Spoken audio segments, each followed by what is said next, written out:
শুকনো মৌসুমে শুকিয়ে মারা আর বর্ষার মৌসুমে ডুবিয়ে মারা দেশের নাম হলো ভারত। ভারত প্রতি বছরই এমনটি করে বাংলাদেশের সাথে। কখনো গঙ্গার উপরে অবস্থিত ফারাক্কা বাঁধের ১১৯টি গেট খুলে দিয়ে, আবার কখনো অন্যান্য বাঁধ খুলে দিয়ে। তবে এবারের পরিস্থিতিটা একটু ভিন্ন। এবার এমন একটি বাঁধ খুলেছে ভারত যা কারো চিন্তাভাবনার অংশই ছিল না। ত্রিপুরায় ডুম্বুর গেট খুলে দিয়েছে ভারত। প্রায় ৩১ বছর পর ত্রিপুরা কর্তৃপক্ষ ডুম্বুর জলাধারের বাঁধে স্লুইস গেট খুলে দিয়েছে। সর্বশেষ ১৯৯৩ সালে এ বাঁধে স্লুইস গেট খোলা হয়েছিল।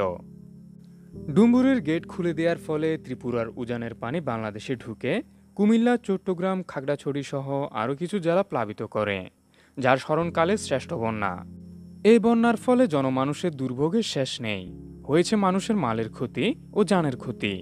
সুপ্রিয় দর্শকবৃন্দ, যুগের পর যুগ ভারতের এই অন্যায়ের বিরুদ্ধে বাংলাদেশ কি এবার বাঁধের বিপরীতে বাঁধ নির্মাণ করবে? করলেই কি এর সমাধান হবে? এই বিষয়টি নানান দেশে নানান কথার আজকের পর্বে জানানো হবে। তো চলুন আর বেশি কথা না বাড়িয়ে ভিডিওর মূল পর্বে প্রবেশ করা যাক। ভারতের ত্রিপুরার উজান থেকে নেমে আসা ঢল ও কয়েকদিনের প্রবল বর্ষণে দেশের অন্তত 10টি জেলায় আকস্মিক বন্যা দেখা দিয়েছে। বন্যায় বিপর্যস্ত এসব জনপদের ৪৫ লাখ মানুষ পানিবন্দী হয়ে পড়েছেন। বন্যার পানিতে রাস্তা ডুবে বিচ্ছিন্ন হয়েছে সড়ক যোগাযোগ। বিদ্যুৎ না থাকায় অচল হয়ে পড়েছিল ইন্টারনেট, মোবাইল নেটওয়ার্ক ও টেলিযোগাযোগ ব্যবস্থা। যথাযথ প্রস্তুতির অভাবে অনেকেরও আশ্রয়কেন্দ্রে যাওয়া হয়নি। বেশিরভাগ মানুষের ঘরে শুকনো খাবার নেই। যাদের ঘরবাড়ি ডুবে গেছে তাদের উদ্ধার করতে ব্যাগ পেতে হচ্ছে সশস্ত্র বাহিনীর সদস্যদের। বঙ্গোপসাগরে মৌসুমী লঘুচাপ সহ বেশ কিছু প্রাকৃতিক কারণে বাংলাদেশ ও ভারতের পূর্বাঞ্চলীয় রাজ্যগুলোর উপর একই সময়ে সক্রিয়ভাবে রেকর্ড পরিমাণ বৃষ্টিপাত হয়েছে। এতে করে উঁচু এলাকাগুলো থেকে নেমে আসা ঢলই আকস্মিক বন্যা সৃষ্টি করেছে। অর্থাৎ যদি বলতে যাই, ভারতের ত্রিপুরার ডুম্বুর গেট এবং একই সময়ে উত্তর পূর্ব ভারতের ত্রিপুরা সহ আরও কিছু রাজ্যে ভারী থেকে অতি ভারী বৃষ্টিপাত, এছাড়া বাংলাদেশের দক্ষিণাঞ্চলীয় ভাগে অতিবৃষ্টি এর জন্য দায়ী। তবে সামাজিক যোগাযোগ মাধ্যমে একক দায় দেওয়া হচ্ছে ত্রিপুরার ডুম্বুর স্লুইস গেট খুলে দেওয়াকে। একটি সার্বভৌম দেশের উপর আরেকটি দেশ নিজ ইচ্ছায় এমনটি করা অন্যায়, তাও আবার না জানিয়ে রাতের আঁধারে। তবে ভারত এই বিষয়টি অস্বীকার করেছে। তারা জানিয়েছেন গেটটি নিজে নিজে খুলে গিয়েছে।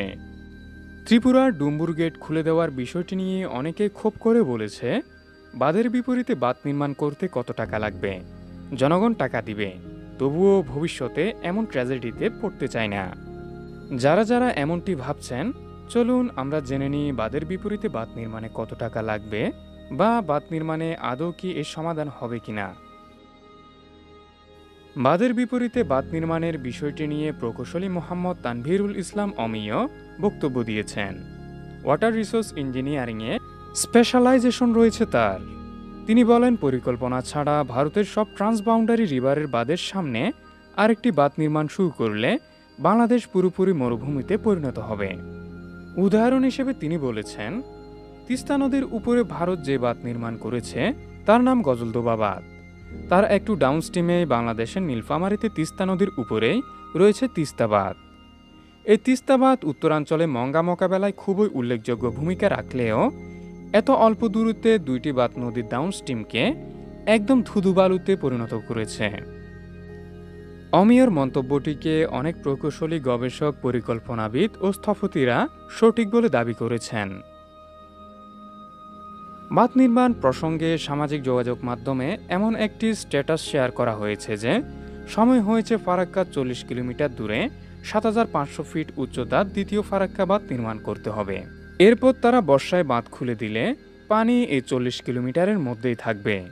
আর যদি এর চেয়ে বেশি পানি ছাড়ে তাহলে সেই পানি তাদের দেশেই ফেরত যাবে, কারণ তাদের বাঁধের উচ্চতা থাকবে আমাদের চেয়ে কম, যা ৭৩৫০ ফিট। এ ধরনের দাবির বিরুদ্ধে প্রকৌশলী তানভীরুল ইসলাম অমিয় বলেছেন, ভারত বাঁধ খুলে দিলে আমরা আমাদের বাঁধ বন্ধ করে দিব, বন্যার পানি আবারও ভারতে চলে যাবে। এটা শুনতে খুব মজার মনে হলেও ব্যাপারটা এত সহজ না। নদীর ধর্ম হচ্ছে অফস্ট্রিম থেকে ডাউনস্ট্রিমে যাওয়া। তাই আপনি বাংলাদেশ অংশে একটা বাঁধ নির্মাণ করে দিলেই নদী রিভার্স দিকে প্রবাহিত হওয়া শুরু করবে এমন সম্ভাবনা খুবই কম। এই ক্ষেত্রে দুটো জিনিস হতে পারে: নদী ব্যারেজের আশেপাশের আরেকটি বিকল্প রুট তৈরি করে পানি সেদিক দিয়ে প্রবাহিত হতে শুরু করবে, অথবা নদীর পানি বাঁধের একদম অপস্ট্রিমে জমা হতে হতে একসময় বাঁধ ভেঙে ফেলবে বা ওভারটপ করবে। দুই সিনারিওতেই কিন্তু পরিণতি একই: বাংলাদেশে আবারও ভয়ানক ফ্ল্যাশ ফ্লাড এবং তীব্র নদী ভাঙন।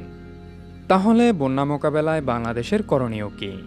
এ বিষয়ে কানাডার সাসকাচুয়ান বিশ্ববিদ্যালয়ে পিএইচডি গবেষণারত আবহাওয়াবিদ মোস্তফা কামাল পলাশ সহ আরও কিছু বিশ্লেষক বলেছেন, এমত অবস্থায় প্রয়োজন কূটনৈতিক আলাপ আলোচনা এবং প্রয়োজন পানি বন্টন চুক্তি করা। ভারত বাংলাদেশ বর্ডারে ৩০টি বাঁধ নির্মাণ করেছে, যার মধ্যে ফারাক্কা বাঁধ ছাড়া অন্য ২৯টি বাঁধের কোনো চুক্তি নেই বাংলাদেশের।